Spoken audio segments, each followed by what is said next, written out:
Coinciding with the historic proclamation of Frederik as King of Denmark on January 14, 2024, the monarch surprised the public by releasing a book that spills all the personal details about his family, marriage, and the journey that took him from a young man who once rejected the idea of becoming head of state to a sovereign fully committed to carrying out his royal duties. Titled Kongjord, Royal Word, and written by the well-known Jens Andersen, the book digs deep into Frederik's life story and lays out the priorities and style he plans to bring to his reign.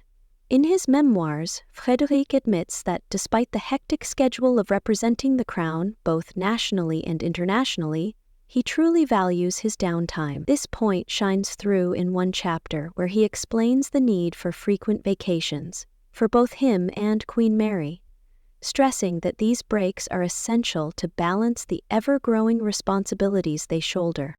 Recently, the royal couple enjoyed a trip to Australia, the homeland of Queen Mary, choosing Tasmania as their spot to disconnect from everyday hustle and spend quality time with family. This vacation even coincided with their children's school breaks, showing just how important family life is to Frederik's royal project. They all flew into Hobart, the capital of Tasmania, where Queen Mary was seen in a relaxed, casual mode. She strolled through the famous Salamanca Market, a bustling market open every Saturday, rain or shine, hitting up several stalls and blending in so well that most visitors barely noticed her. This really underscores the down-to-earth way the Danish royal family likes to present themselves when not engaged in official events. Tasmania isn't just a getaway for Mary, though. It's where she was born and raised before her life changed dramatically after meeting Frederik, and it was here in recent weeks that an eucalyptus tree was planted in honor of the couple's first year on the throne. In fact, Australia remains a regular destination for the Queen, since part of her family still lives there, including her sister Jane, who works in the pharmaceutical industry. Just a few months back, in November, Mary even made a low-key visit to Sydney, reinforcing her connection to her roots. While the king and their 3 children, Princess Isabella, Prince Vincent, and Princess Josephine, were busy soaking up the Tasmanian scenery, Crown Prince Christian stayed back in Denmark, carrying out regent duties.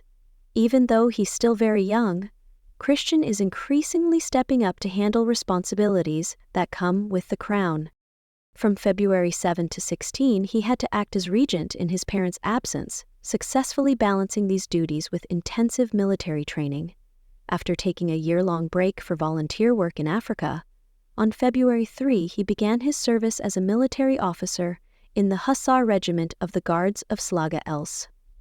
At the Antvosk Barracks, he's set to finish a 4-month training course, a move seen as a key part of preparing him to eventually succeed his father as head of state. At the same time, Joachim and Mari from Denmark, who have been living in Washington for professional reasons, traveled to Canada to support the Danish delegation at the Invictus Games, a sporting event initiated by England's Prince Harry, that's dedicated to war veterans.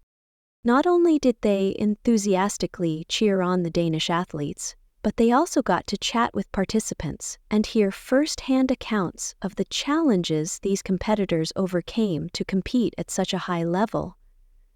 Their presence at the Invictus Games highlighted the close ties that the Danish royal family maintains with other royal families.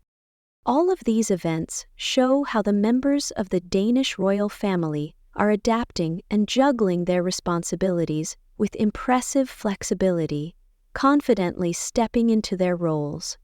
On one hand, Frederik and Mary, fully aware of the significance of their position, find time to relax and enjoy moments with 3 of their children in a place that's deeply meaningful for the Queen, a place where her family roots remain alive.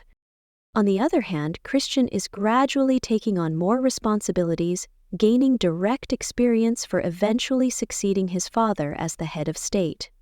Meanwhile, Joachim and Marie, even though they're thousands of kilometers away, manage to participate in events that matter, both to the crown and to society. This family mechanism clearly reflects Frederik's commitment to building a reign that blends tradition with closeness to the people and a cosmopolitan outlook on the role of the monarchy in today's world.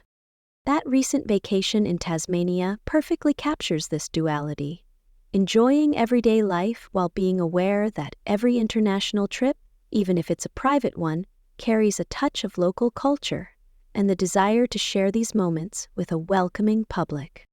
In Tasmania, Mary appeared just like any other citizen, wandering through market stalls, chatting with vendors, and happily watching the throngs of tourists eager to experience the genuine local vibe. Meanwhile, Frederik confirmed that even though being a king involves hard work, having time for reflection and rest is absolutely crucial, especially since the duties for both him and Mary are only set to grow in the future.